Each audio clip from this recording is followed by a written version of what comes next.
Hello, everyone. We are back with a new episode.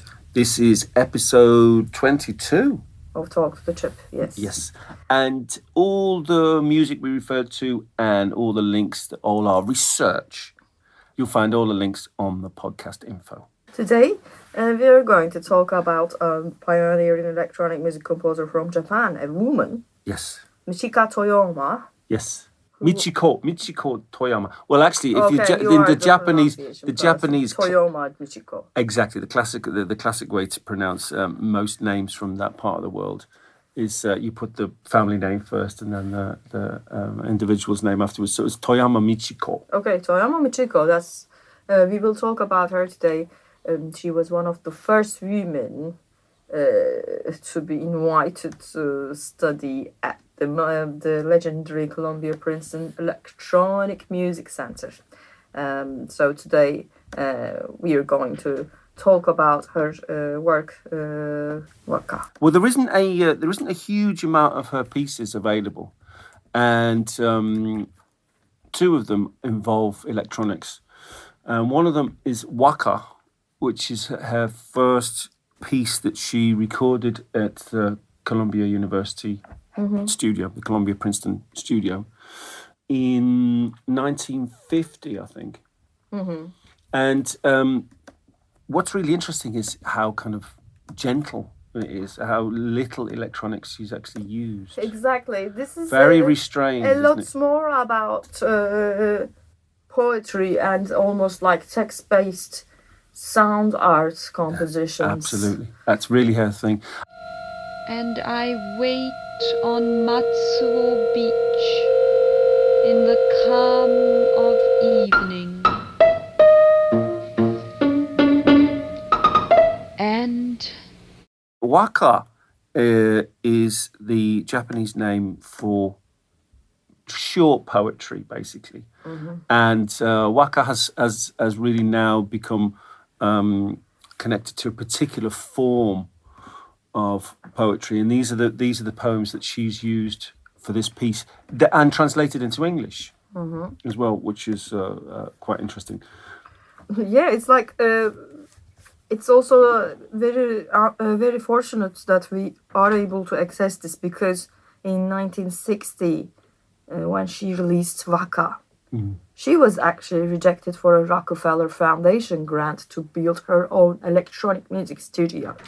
She wanted to build her own electronic music studio, so there could have been more explorations of her electronic adventures. So that reveals a lot about like what she could have done or couldn't do. Well, there's a important history of sexism involved in all of this, I think. I mean, you know, with female Japanese artists in general, it's not that they don't exist, it's just that they don't get the exposure. You know, so across all the arts, there's as many women as men involved, but the men get the leg up, get the advantage, get the exposure, get the grants, get the connections to society, to exposure. And this I think this is what we find here, but I think more interestingly, in a way, with her work, with Toyama's work, is the fact that she's Japanese American. So she was born in the States in 1908, but I did see somewhere that her birth date was 1913. So maybe she was a lady has the prerogative to be. It's imaginative like, about we can't find much information about her, nor about the pieces, because the program notes are quite brief, and I mean, again, we need to. This is yet another reason to go to Japan and investigate some Japanese resources, because even if she was born there in the States, she eventually went back to Japan. I mean, interestingly, she even though she was in Colombia and she studied with Nadia Boulanger in Paris, and Messiaen and Darius Milhaud, all these interesting people from that period. She did go back ended up back in Japan. And she worked in Osaka and then in Kyoto as well, I think. So when she went back there, instead of electronic music, her focus was acoustic research rather than composition. but definitely like the Rockefeller rejection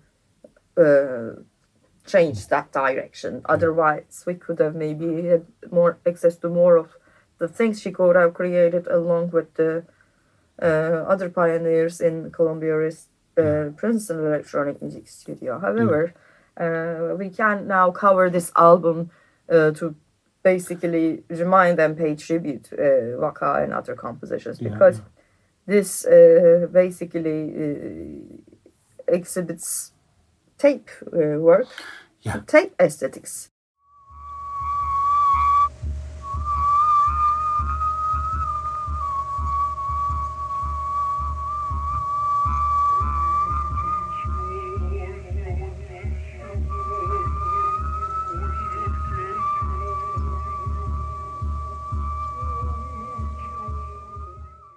Tape aesthetics, spatialization, and filtering. Again, used quite subtly. But also they almost emulate. What is your say in it? Mm-hmm. The electronic elements or all these elements, they emulate traditional Japanese instrumentation.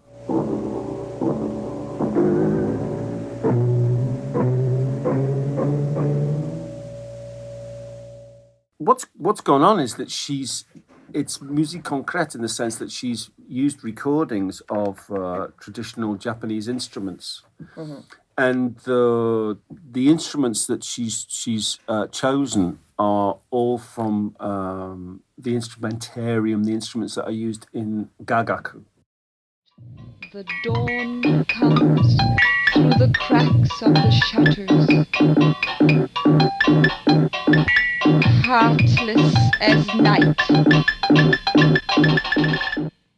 So just to go a bit through a bit of a glossary, Waka, the choice of the lyrics she's chosen here, the word wa at the beginning is the old name for Japan, like the ancient name for Japan.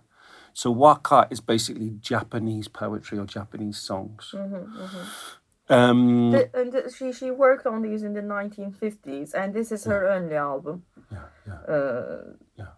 And gagaku, which is also the big influence in all her music, is the court music of the Japanese court from the Nara period, even a bit earlier, which is fascinating historically and in a musicological sense, and even in an anthropological sense, because they say it initially came from China, but actually Nara in the 7th century onwards, in the 7th century, was the most eastern end of the Silk Road. So when you look at gagaku, it shows elements as a sort of a treasure chest of cultures from all the way along the Silk Road. So there's Indian aspects in gagaku, there's Chinese, Korean. So not just Japanese. Not just Japanese. And now, of course, like everything else foreign that ends up in Japan, it became Japanified very, very quickly. So not very, very quickly in historical terms, quickly over a couple of 100 years. So now it's something that's kind of completely Japanese, and still, if you dig into it, you can find artifacts from cultures all the way along the Silk Road in gagaku.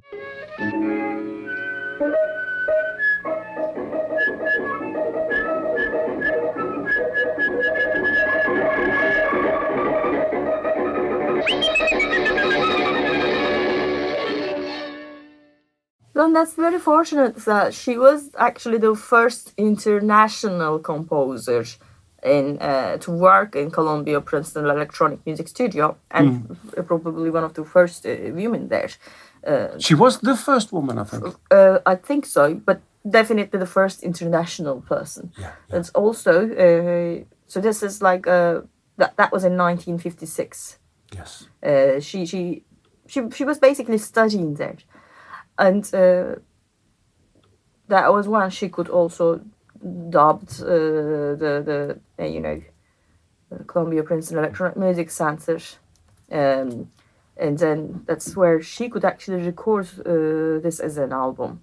This is currently called Computer Music Center. It still exists, obviously. Yes. We've talked about that on many occasions. It keeps coming up. It's such a central point in electronic music history at Columbia, Princeton studio. Yeah, when we talked about Laura Spiegel, and obviously whenever we made all our references to the likes of Vladimir Achevsky, who refused Hulucaine, that we covered in our episode Otto Lernig, yes. And obviously John Cage. Yeah. So that's where she was. She was in this massively important electronic music hub. But interesting, you know, that experimental approaches that she was and electronic music. She was Japanese American, and she was obviously got a lot of support in some respects from American institutions. Yeah. But she was in the 1940s. She was a victim of the American concentration camps for Japanese people.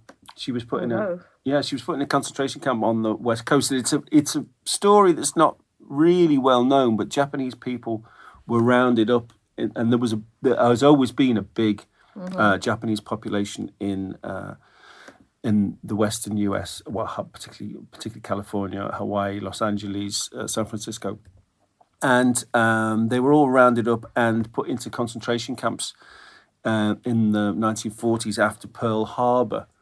And one of America's greatest photographers, Dorothea Lange, documented this and took fantastic photographs. We'll put the link in the text. And these photographs were banned by the US government for many years because they didn't want anyone to know about the conditions that Japanese people were kept in, basically to keep the moral upper hand against the Nazis and their concentration camps. Of course, most of the Japanese people that were put into camps in California did survive. They weren't extermination camps, but nevertheless, it's quite a dark period that she survived. So you can understand her weird kind of ambivalence to American culture, and in some respects that she was a victim of it, which I think is quite a fascinating thing with her work. In that, you know, the Japanese musical origins of everything is very, very clear, but it is translated into English. And then I thought what was really interesting in the very beginning of Waka, there's a very prominent flute part, and it sounds quite jazzy. It's it's not that's not Japanese music. You know, it's American. Yeah, very, and you know, with jazz, of course, we're talking about a big African American influence. So this is her work is a product of a big social and cultural mix and cultural exchange. I think, which is really interesting to follow the lines in it all.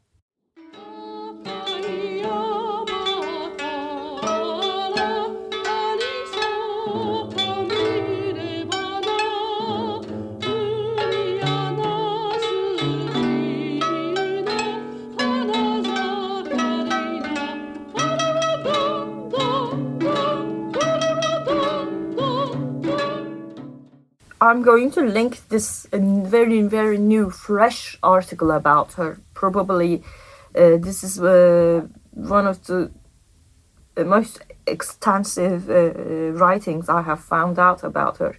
But it's not just that.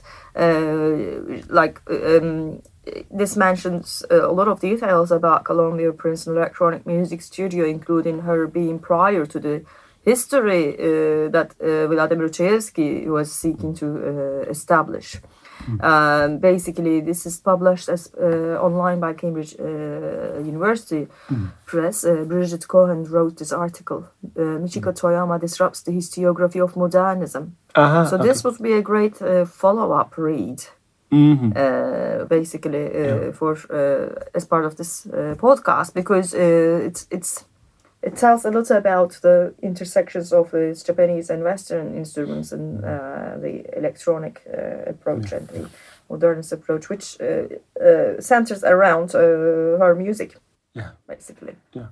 Well, that's the thing, is that we had a podcast episode about Stockhausen's Telemusic, one of the first ones we did. That's the very first one, yeah. Yeah, and of course, for a German composer in the early mid 20th century, Japanese music was so foreign. It was modernity. But what we're actually talking about here is something with very, very ancient roots. It's not. This is anything but with her works. This is anything but turning her back on the past and going forward into modernity. This is really about finding new interpretations of very, very ancient music. Yeah, like the electronic sounds, which are not many. Like mainly when I listened to the album on Bandcamp, it was almost like listening to an experimental spoken word compilation of music defined by Japanese instrumentation. But the electronic effects resemble so much to like the Japanese mouth organ, and they're not always noticeable in that sense also, right?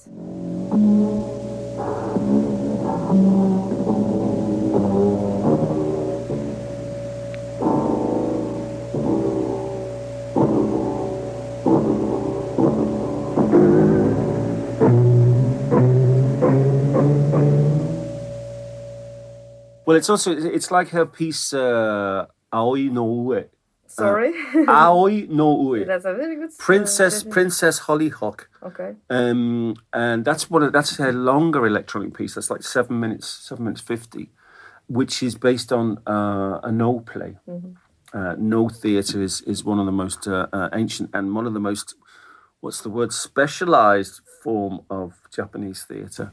And it's a story from Murasaki's Tale of Genji, which is one of the great works of literature worldwide, from the year, I think it was first published in 1004. Oh, wow. But written by a woman. So it's a woman's point of view of courtly life in Japan in what was pre-Middle Ages here. Tang Dynasty, I think it was, in China, just before the Song Dynasty. And so that piece is, a story from 1004, which then became the basis of a No play, and then Toyama has taken the No play and based her piece on that. Wow! And it's ghostly as well. There's one of the main character, the princess in the story, in the No play, isn't played by a person. It's just played by just her tunic on a stand. So it's about absence, really. And I think she's using the electronics in that to suggest this kind of extra distance of basically make it more spooky.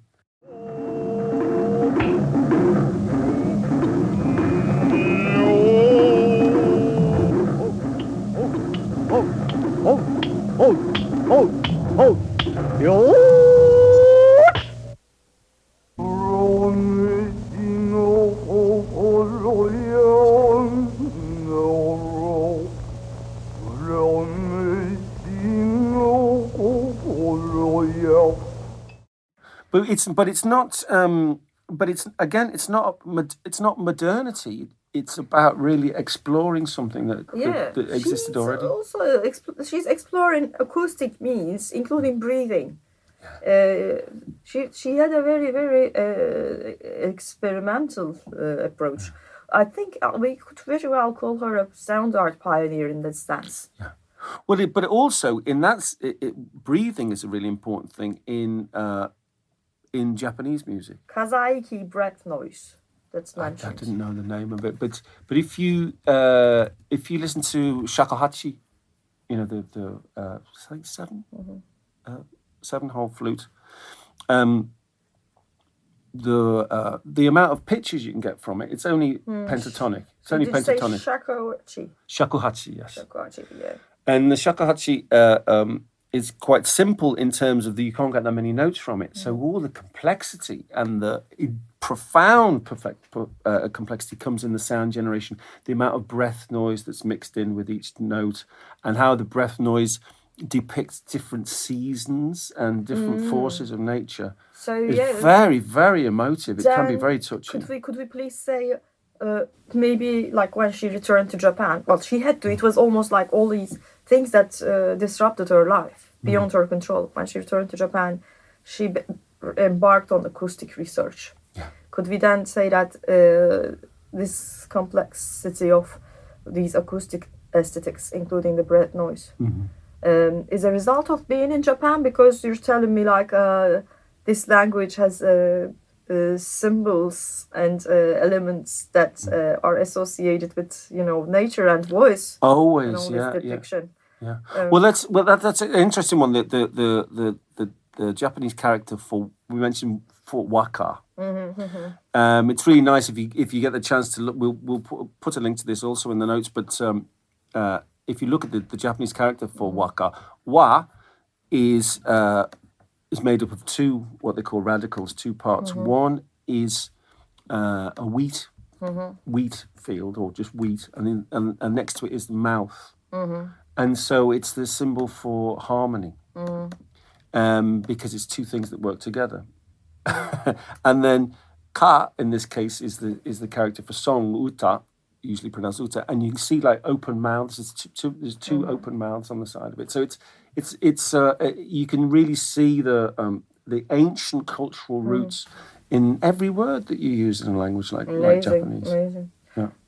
It could have been very good if we could access these talks she gave, like in 1988. Apparently, she gave a talk at the Acoustical Society of America, which basically was about her acoustic research. And also, when she was in Tokyo, working in the University of Tokyo at the Department of Information Science and the Radio Research Laboratory. Oh, wow. There's so much to unearth here that we can only, try to mention very quickly, I guess.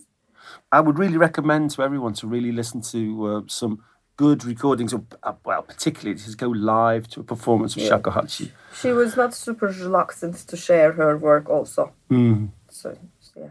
Well, the thing about, there was a quote from she was very reluctant. Self-effacing. And that's another, that's very, very Japanese character. Japanese artists are, you can talk to someone who has had thousands of performances and exhibitions and whatever, and they're like, oh, me, little me? Oh, no, it's not, I'm not an artist. I wouldn't consider myself an artist. Okay. So there's a very culturally enforced self-effacement. But also there, on top of that, she basically faced professional obstacles. Yes. Here, so that's combine. When you combine all of that, it's basically we are talking about an artistic career that was not unearthed much. Right? Yeah. So. Yes. So hopefully this will be a chance for people to discover Michiko's fantastic work. Thank you. Thank you very much.